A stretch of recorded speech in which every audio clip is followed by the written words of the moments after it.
Mellow greetings, everybody. My name is James. I'm from the internet. Today we are going to be talking about political theater in the post-Trump era.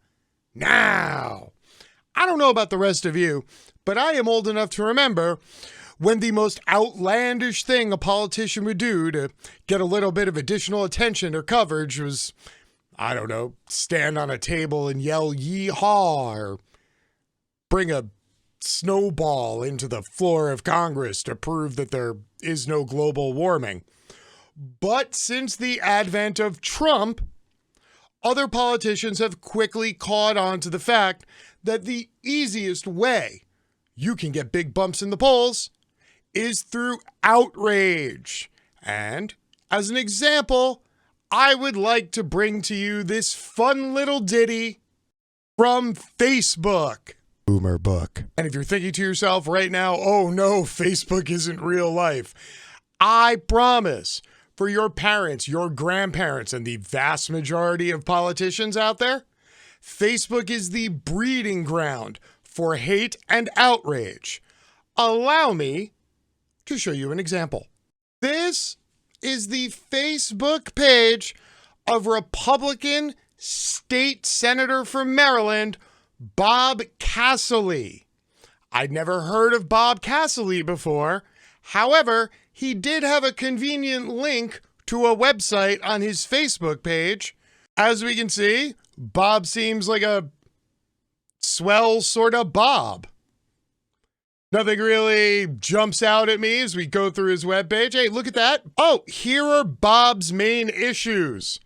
Defending the law enforcement officer's Bill of Rights. Apparently police get a whole extra set of rights just to themselves. 2. Senate progressives' assault on the police. 3. Defending the police. 4. Restoring the law enforcement officer's Bill of Rights. What, you're defending it and restoring it? That's some pretty heavy work there, Bob. 5. The fight for public safety, followed by hiding violent crime, police reform bills, more anti-police bills in the Senate, and a stern response to more soft-on-crime bills. I'm starting to get the idea that Bob might be slightly biased in favor of law enforcement. I would consider this some good foreshadowing for the drama you are about to witness. Battered and bruised from the fight, I'm here to report that the so-called police reform bills have come to a head in the Maryland Senate, and the final outcome does not serve Maryland well.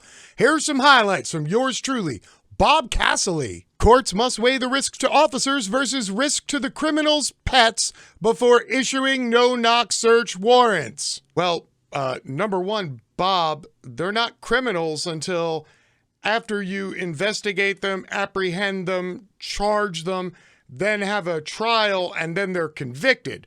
Before that, Bob, they're called suspects. And secondly, oh, really? We're just worried about pets getting shot during no-knock raids? Really there, Bob? This old racist thinks Breonna Taylor was a pet. Every police use of force will be subjected to the extensive wisdom of Monday morning quarterbacks who can pontificate from the security and safety of their easy chairs. Oh, I'm sorry, Bob. Did you like it the old way better when anytime there was a use of force complaint, the police would investigate themselves and then determine that the police did nothing wrong? Because if that's what you're referring to, Bob, you can go fuck yourself. Officers who bravely confront criminals will be penalized in a system that favors blue light special policing, where officers respond to crime reports by simply flashing the lights on their police cruisers to disperse criminals rather than actually confronting them. Oh, Bob, considering that you think all people on the streets are criminals who, once they're in their home, are pets, please see my answer to the last blurb that I just gave you. Police will be required to comply with a bizarre code where the bad guys get to strike first before police can use appropriate force. Really, Bob?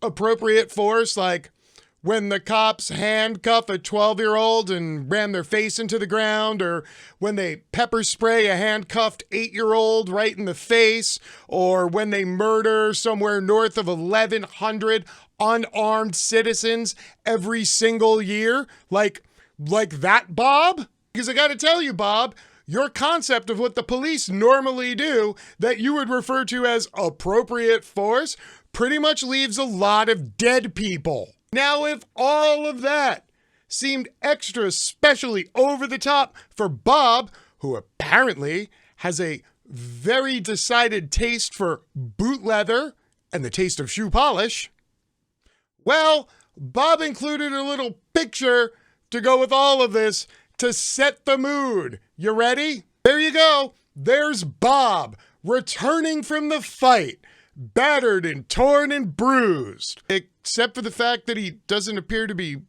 bruised or battered. I think Bob just like sprinkled some dirt on himself and then rubbed it around, because I gotta tell you, if you're that battered and torn and your glasses are fine and you don't have any bruises or tears, Bob, I would say that you're full of shit. And you are grandstanding, and you are trying to create drama so that people will feel sorry for you. Hold on, I feel like there's a word for somebody like that. A fucking snowflake, Bob. Now, make no mistake, Bob is not the outlier.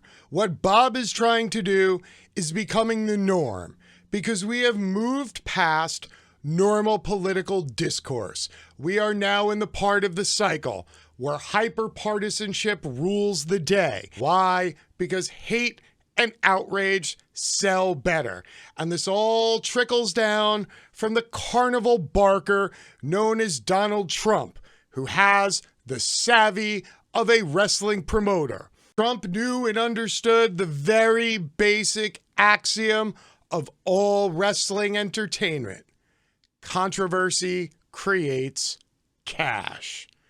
Bob and other people like him are hoping that you will be so outraged by their staged photos that you will be outraged enough to support him and give him money, even though you may have no fucking clue who Bob is. Keep your eyes open, people. It's about to get really hairy out there. Till next time, my name is James. I'm from the internet and I'm out. Peace.